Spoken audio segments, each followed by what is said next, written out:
Hello दोस्तों, इस video के अंदर हम section 9 of Hindu marriage act 1955 को समझेंगे, जो कि 1976 के अंदर अमेंड हुआ था, जो मेजर चेंजेस आए थे जिसमें। अब देखिए, जो सेक्शन 9 है वो किस बारे में बात करता है? रेस्टिट्यूशन ऑफ कॉन्जुगल राइट्स के बारे में बात करता है।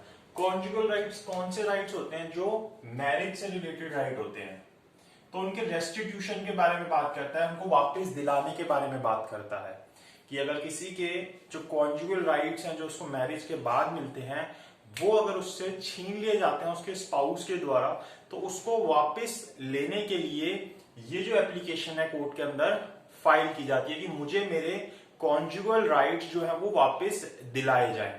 उसी की एप्लीकेशन हम सेक्शन 9 की एप्लीकेशन बोलते हैं। अब इसके अंदर क्या क्या चीजें अगर आप सेक्शन 9 को पढ़ोगे तो पूरी होनी चाहिए, तभी आप ये एप्लीकेशन लगा सकते हो। तो अगर आप सेक्शन 9 को 3 पार्ट्स में डिवाइड करोगे तो हमें वो तीनों चीजें पता चल जाएंगी कि जो हमें पूरी करनी होती है ये एप्लीकेशन लगाने के लिए या ये राइट वापस लेने के लिए। सबसे पहले ईदर पार्टी मतलब कि हस्बैंड भी हो सकता है, वाइफ भी हो सकता है, दोनों में से कोई भी इस एप्लीकेशन को कोर्ट के अंदर लगा सकता है। तो either party may without reasonable excuse withdrawn from society of another. अब देखिए, कोई भी पार्टी जो वो लगा रही है, लेकिन यहां पे इसका मतलब क्या बन रहा है कि अगर कोई भी पार्टी जो है, चाहे हस्बैंड है या वाइफ है, में विदाउट रीजनेबल एक्सक्यूज, बिना रीजनेबल एक्सक्यूज के, उनके पास कोई रीजनेबल एक्सक्यूज नहीं है और उन्होंने उस बिना रीजनेबल एक्सक्यूज के क्या किया है, दूसरे व्यक्ति की सोसाइटी में से अपने आप को विड्रॉ कर दिया, उसके साथ नहीं रह रहा है, ऐसा काम दोनों में से किसी ने भी किया, या हस्बैंड ने या वाइफ ने। दूसरी बात, कोर्ट जो है वो सेटिस्फाई हो गया truth of the statement made in petition की, जो बात उसने बोली, जैसे अगर हस्बैंड ने लगाई या फिर अगर वाइफ ने लगाई, तो जो बात वो पिटीशन के अंदर बोल रहा है कि हाँ भाई, इसका जो दूसरा स्पाउस है वो इससे अलग जाके रह रहा है, उसने इसको अपनी सोसाइटी से विड्रॉ कर लिया, उसके पास कोई रीजनेबल एक्सक्यूज नहीं है उसके लिए। और तीसरी बात, no legal ground why application should not be granted, और कोई लीगल ग्राउंड नहीं है जो कोर्ट को लगे कि एप्लीकेशन जो वो ग्रांट नहीं होनी चाहिए। अगर ये तीनों चीजें पूरी होती हैं तो कोर्ट जो है उस व्यक्ति को, जिसने भी एप्लीकेशन लगाई है दोनों में से, हस्बैंड या वाइफ में से, उसको restitution of conjugal rights allow कर देता है, मतलब ऑर्डर करता है दूसरे व्यक्ति को कि वो वापस से इसके कॉन्जुगल राइट्स उसको दे। अब यहां पे एक केस था, शांति देवी वर्सेस रमेश चंद्र, AIR 1964 पटना का केस था। इसके अंदर बोला कि court must give serious consideration to evidence of wife and her parents. मतलब कि अगर वाइफ ने इस तरीके की कोई बात बोली, वाइफ कुछ भी बात बोल रही है, चाहे एज ए डिफेंडेंट बोल रही है, चाहे एज ए प्लेंटिफ बोल रही है, तो उसकी बात को सीरियस कंसिडरेशन के अंदर लेना है, और साथ ही साथ उसके पेरेंट्स की जो बात वो बोल रहे हैं उनको भी सीरियस कंसिडरेशन में लेना है। ये नहीं बोलना कि ये जो पेरेंट्स है वो इंटरेस्टेड विटनेस है इसलिए उनको रिफ्यूज कर दिया जाए, ऐसा बोल के उनको रिफ्यूज नहीं किया जाएगा। ये बात बोली थी शांति देवी वर्सेस रमेश चंद्र, AIR 1964 पटना के केस के अंदर। अब देखिए, कुछ ऐसे ग्राउंड्स या ऐसे एक्सक्यूजेस जिसके बेसिस पे जो डिक्री है वो ग्रांट नहीं की जाती, मतलब कि कॉन्जुगल राइट्स वापस नहीं दिलाए जाते जिस व्यक्ति ने एप्लीकेशन लगाई है उसको। तो सबसे पहले जो व्यक्ति एप्लीकेशन लगा रहा है वो अपने स्पाउस के साथ कैसा बिहेवियर करता है? इनडिसेंट बिहेवियर करता है, उसका अपने स्पाउस के प्रति इनडिसेंट बिहेवियर है, तो कोर्ट ये जो एप्लीकेशन है अलाउ नहीं करेगा, डिक्री नहीं देगा उसके फेवर के अंदर।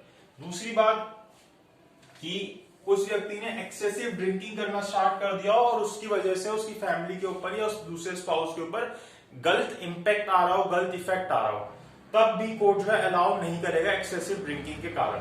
तीसरी बात, false charge of unnatural offence, कि भाई एक स्पाउस ने दूसरे स्पाउस पर ये आरोप लगाया हो कि ये अननेचुरल ऑफेंस करता है, गलत आरोप लगाया हो। अगर इस तरीके का आरोप लगाया और जो दूसरा स्पाउस है उसको छोड़ के चला जाता है, अपने उसकी सोसाइटी में से विड्रॉ कर लेता है अपने आप को, तो फिर कोर्ट जो है उसको नहीं बोलेगा कि वापस आप आके इसके साथ रहो या इसके जो कॉन्जुगल राइट्स है वापस आके इसको दो। इसी तरीके से अगर दोनों में से कोई भी रिफ्यूज कर देता है मैरिटल इंटरकोर्स को, तब भी कोर्ट जो है कहता है कि तू खुद ही मना कर रहा है तो मैं उसको क्यों बोलूंगी वापस तेरे साथ आके रहे। फिर उसके बाद apprehension of violence in petitioner, मतलब कि ऐसी जो पेटिशनर्स को ये लग रहा है या जो छोड़ के गया उसको ये लग रहा है कि मेरे साथ ये जो व्यक्ति है ये क्या कर सकता है, वायलेंस कर सकता है, उसको ऐसा एप्रीहेंशन हो रहा है, तो इस तरीके के एप्रीहेंशन में भी कोर्ट जो है वो एप्लीकेशन ग्रांट नहीं करता। इसी तरीके से एग्रीमेंट टू लिव सेपरेट, उन दोनों ने खुद ही अपने एग्रीमेंट कर लिया कि अब हम अलग रहेंगे, इस तरीके के एग्रीमेंट कर लिया। अब तुमने एग्रीमेंट कर लिया तो मेरे पास क्यों आ रहे हो कि मुझे मेरे राइट्स वापस दिलाए जाएं। तो यहां पे और भी ग्राउंड्स हो सकते हैं, मैंने कुछ एग्जांपल के लिए ग्राउंड्स लिखे हैं। तो अगर ये ग्राउंड्स होंगे तो कोर्ट जो है वो अलाउ नहीं करेगा इस एप्लीकेशन को। उसके बाद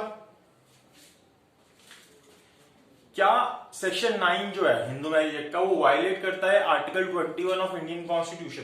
तो ये केस था टी सरिता वर्सेस वेंकट सुबई AIR 1983 का, उसके अंदर बोला हाँ करता है, और साथ साथ बोला आर्टिकल 14 को भी हमारे वायलेट करता है, ठीक है। लेकिन फिर जो एक अगला केस आया नेक्स्ट ईयर के अंदर, श्रीमती हरविंदर कौर वर्सेस हरमिंदर सिंह का केस आया, AIR 1984 का केस था। इसके अंदर बोला नहीं, ऐसा नहीं है, ये जो सेक्शन 9 है ये वायलेट नहीं करता आर्टिकल 14 और आर्टिकल 21 ऑफ इंडियन कॉन्स्टिट्यूशन को। तो इसको हम अलग से भी समझ सकते हैं क्योंकि इसके अंदर बहुत सारे फैक्ट्स थे, तो वो हम अलग से डिस्कस कर सकते हैं कि क्यों ऐसा बोला गया।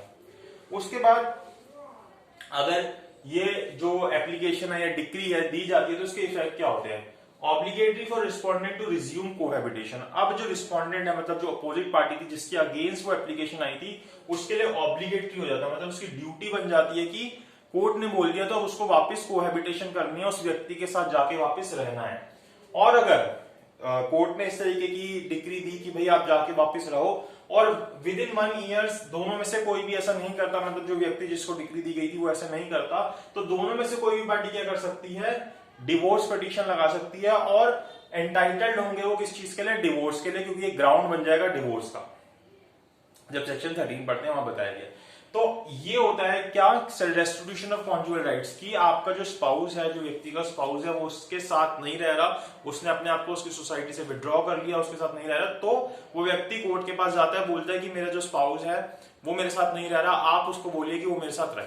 कोर्ट उसको बोलता है कि जाओ उसके साथ रहो। अगर कोर्ट को सारी जो ये भी बातें हैं जो सारी ये ठीक लगती हैं तो कोर्ट को ऐसा लगता है तो कोर्ट डिक्री करता है कि जाओ वापस रहो। अब वो कहता है नहीं मेरे को नहीं रहना, वो 1 साल तक नहीं रहते अगर साथ, तो दोनों में से कोई भी जो है डिवोर्स मांग सकता है।